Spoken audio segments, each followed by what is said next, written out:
اکثر لوگ Pinterest board کو صرف خوبصورت تصویروں کا ایک مجموعہ سمجھتے ہیں، لیکن اصل میں یہ ایک سونے کی کان ہو سکتا ہے۔ جی ہاں، چلیں آج اسی راز سے پردہ اٹھاتے ہیں کہ کیسے اس شوق کو ایک منافع بخش کاروبار میں بدلا جا سکتا ہے اور پنٹرسٹ سے واقعی میں پیسے کمائے جا سکتے ہیں۔ سب سے پہلے تو یہ سمجھنا ضروری ہے کہ پنٹرسٹ کوئی عام سوشل میڈیا ایپ نہیں ہے۔ یہ ایک بہت ہی طاقتور سرچ انجن ہے۔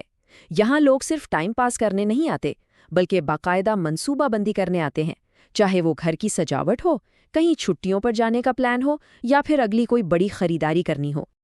اور اصل جادو یہیں سے شروع ہوتا ہے۔ دیکھیں، فیس بک یا انسٹاگرام پر ڈالی گئی پوسٹ چند گھنٹوں میں ہی کہیں گم ہو جاتی ہے نا؟ لیکن پنٹرسٹ پر ایک اچھی پن مہینوں بلکہ سالوں تک کام کرتی رہتی ہے۔ اس کی مثال بالکل ایسی ہے جیسے ایک بیج بو دیا ہو جو وقت کے ساتھ ساتھ ایک تناور درخت بن جاتا ہے۔ ذرا سوچیں، ایک ایسی سیلز ٹیم جو 24 گھنٹے ہفتے کے 7 دن کام کرے، وہ بھی بغیر کسی تنخواہ کے۔ ایک اچھی پن کی طاقت بالکل یہی ہے، یہ خاموشی سے آپ کے لیے گاہک لاتی رہتی ہے، یہاں تک کہ جب آپ سو رہے ہوں۔ تو سوال یہ ہے کہ اس طاقت کو حاصل کیسے کیا جائے؟ دیکھیں، ہر کامیاب عمارت کی طرح اس کے لیے بھی ایک مضبوط بنیاد کی ضرورت ہوتی ہے۔ آئیے دیکھتے ہیں کہ پنٹرسٹ پر اپنی کامیابی کی بنیاد کیسے رکھی جائے۔ یہ 3 قدم کامیابی کی کنجی ہیں۔ سب سے پہلے ایک بزنس اکاؤنٹ۔ یہ بالکل مفت ہے اور اس سے وہ سارا خفیہ ڈیٹا ملتا ہے جو بتاتا ہے کہ لوگ کیا پسند کر رہے ہیں۔ دوسری چیز ایک دلکش پروفائل جو ایک ڈیجیٹل بزنس کارڈ کی طرح کام کرتا ہے۔ اور تیسرا اینالیٹکس، یہ وہ کمپس ہے جو ہمیشہ صحیح سمت میں رکھتا ہے۔ ٹھیک ہے، تو بنیاد تیار ہو گئی، اب وقت ہے اس پر عمارت کھڑی کرنے کا۔ چلیں اب ان 4 آزمودہ طریقوں پر بات کرتے ہیں جن سے پنٹرسٹ کو آمدنی کا ذریعہ بنایا جا سکتا ہے۔ تو یہ ہیں وہ 4 راستے جو پنٹرسٹ پر کامیابی کی طرف لے جا سکتے ہیں۔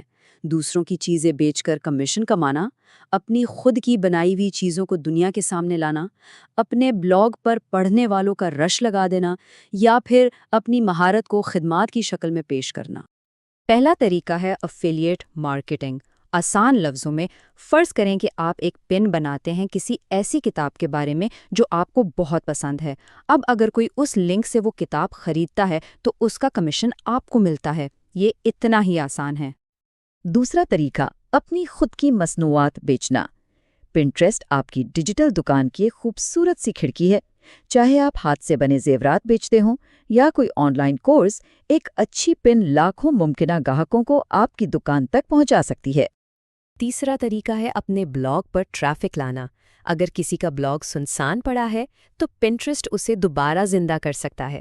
ہر پن ایک شاہراہ کی طرح ہے جو ہزاروں پڑھنے والوں کو سیدھا آپ کے بلاگ تک لا سکتی ہے، جس سے آمدنی میں خود بخود اضافہ ہوتا ہے۔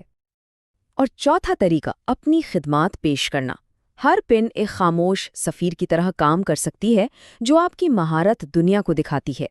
جیسے ایک گرافک ڈیزائنر اپنے بہترین کام دکھا سکتا ہے یا ایک کوچ اپنی کامیابی کی کہانیاں شیئر کر سکتا ہے۔ یہ سب نئے کلائنٹس لانے کے لیے بہترین ہے۔ اچھا، اب یہ تو پتہ چل گیا کہ کیا کرنا ہے، لیکن اب سوال یہ ہے کہ اس سے کرنا کیسے ہے۔ تو اب ہم ان رازوں سے پردہ اٹھائیں گے جو ایک عام سی پن کو ایک ایسی مقناطیسی پن میں بدل دیتے ہیں جو کلکس اور فروخت کو اپنی طرف کھینچتی ہے۔ سب سے بڑا اصول یاد رکھیں، اپنی پن کو کبھی بھی ایک شور مچاتے ہوئے بازار کی طرح نہ بنائیں۔ اگر وہ بہت بے ترتیب ہے، پڑھنے میں مشکل ہے یا الجھی ہوئی ہے تو لوگ اسے ایک سیکنڈ میں نظر انداز کر دیں گے۔ اس کے بجائے پن کو ایک میگزین کا کور سمجھیں، صاف، شاندار اور ایک ہی نظر میں اپنی پوری کہانی بتانے والا۔ یہی وہ چیز ہے جو لوگوں کو سکرول کرتے ہوئے رکنے اور دیکھنے پر مجبور کرتی ہے۔ تو ایک بہترین پن کی ترکیب کیا ہے؟ ایک لمبی تصویر جو موبائل پر اچھی لگے، ایک بڑا اور واضح عنوان، اور سب سے اہم صحیح کی ورڈز۔ یہ کی ورڈز وہ چابیاں ہیں جو آپ کی پن کا تالا ان لوگوں کے لیے کھولتی ہیں جو آپ ہی کی چیز تلاش کر رہے ہیں۔ ایک بات ہمیشہ یاد رکھنی ہے، پنٹرسٹ ایک میراتھن ہے، کوئی 100 میٹر کی دوڑ نہیں۔ یہ راتوں رات امیر ہونے کی کوئی اسکیم نہیں، بلکہ ایک ایسا باغ ہے جسے وقت اور محنت سے سینچا جاتا ہے۔ اسے ایک برف کے گولے کی طرح سوچیں جو پہاڑ سے نیچے لڑک رہا ہے۔ شروع میں وہ چھوٹا ہوتا ہے، لیکن جیسے جیسے وہ آگے بڑھتا ہے وہ بڑا اور بڑا ہوتا جاتا ہے۔ بالکل اسی طرح آپ کی ہر پن کامیابی میں تھوڑا تھوڑا اضافہ کرتی رہتی ہے۔ تو نتائج کب نظر آنا شروع ہوں گے؟ عام طور پہ پہلے 3 سے 6 مہینوں میں کچھ چنگاریاں نظر آنے لگتی ہیں، لیکن 6 سے 12 مہینوں کی مسلسل محنت کے بعد وہی چنگاریاں ایک بڑی آگ میں بدل سکتی ہیں۔ صبر یہاں سب سے بڑا ہتھیار ہے۔ تو خلاصہ یہ ہے کہ پنٹریسٹ صرف ایک شوق نہیں بلکہ یہ ایک بہت بڑا موقع ہے، ایک ایسا اثاثہ بنانے کا موقع جو آپ کے لیے 24 گھنٹے کام کرتا ہے۔ تو اب سوال یہ ہے کہ آپ اپنی پہلی پن کو سب سے پہلے کیا بیچنا سکھائیں گے؟ کامیابی کی کہانی یہیں سے شروع ہوتی ہے۔